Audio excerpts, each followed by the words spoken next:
Hi there. I wanted to talk to you about the inner critic. What is the inner critic and where does it actually come from? There's so many ideas around that. So I just wanted to take a few minutes and talk a little bit about it. So, the inner critic, for most people, it's a negative internal critical voice that sends messages. Most times they're repetitive messages about yourself, your self worth, your world, the people around you. It's a naysayer, right? So it kind of goes against everything that you want to do and say and be. It can cause you to self loathe and to doubt yourself and your confidence, to doubt your qualifications, to doubt everything about yourself. It can sabotage relationships and people and events, right? So the inner critic can be very, very nasty and hurtful and harmful for many people. Sometimes it sounds like your own voice, and other times it sounds like the voice of your caregivers or some authority figure. And other times it's not a voice at all, but it's a visceral feeling in the body. It may be a bodily sensation or just a sense that you know that you are doubting yourself in some way. And so all of us, we just want to slay that inner critic. We want to get rid of it because it has been harmful to many of us. And I agree, we need to get rid of it, or at least we need to transform it. Um, but sometimes the inner critic is useful. Sometimes it has a message for us. Sometimes it needs to convey something. And also, sometimes the inner critic has been helpful. It has prevented us from harm. It has protected us, it has made us safe in some ways. So it's important that we not just slay it immediately, but we kind of look into it a little bit. We investigate it a bit. So, where does it come from? So, I'm going to take this back to a very evolutionary stance on some of the ways in which the inner critic may have come into being. Um, I believe that early on, when humans had to pretty much fend for themselves, early humans had to fend for themselves with very ferocious animals and harsh environments and weather. The brain had to create ways to startle you, to make you hyper vigilant, to make you be super aware of your environment, and not just for the sake of doing that, but for the sake of your safety.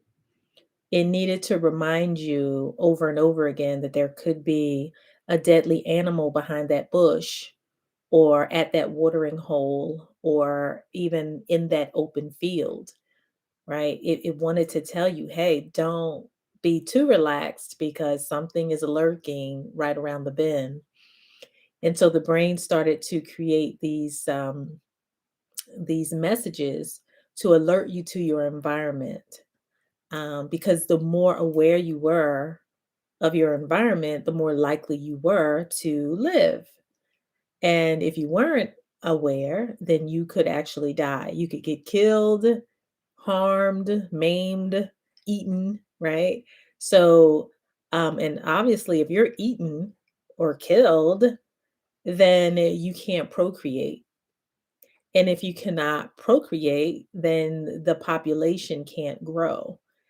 And so the brain had to figure out a way to cause the human species to survive and thrive so that the population can expand.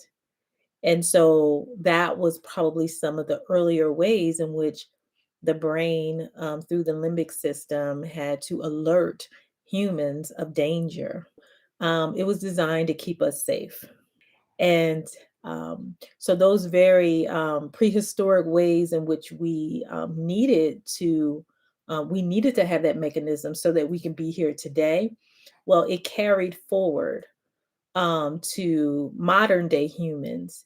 And although some modern day humans don't need the amygdala and the limbic system and all of that to be so activated, um, it's still here. And I'm going to go into further about this because there are certain cultural groups and racial groups and genders and sexual orientation, different groups that actually need their amygdala to be activated so that they can remain safe. So, generally, humans are more safe in terms of not having ferocious animals roaming the earth with us, but culturally and societally, there's still very much certain groups of people under attack. And so it's difficult for them to assuage the inner critic, excuse me, that's me, I'm the inner coach. It's difficult to calm down that internal mechanism that's saying danger, danger, danger, right? Because there is real danger out there. There's real and perceived danger out there for certain groups of people. So we have to acknowledge that. And so I just wanted to take a few minutes just to talk about the evolutionary response and how I believe the inner critic evolved out of a necessary mechanism to keep us safe and to keep us alive and to populate the world.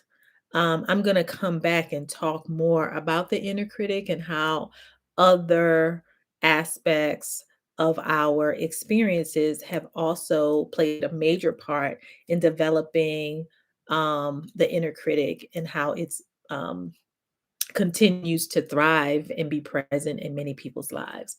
So I hope that that was helpful. I'll come back on another video. So stay tuned and check out the next video on the inner critic. What is it? And how did it come to be? All right. Take care.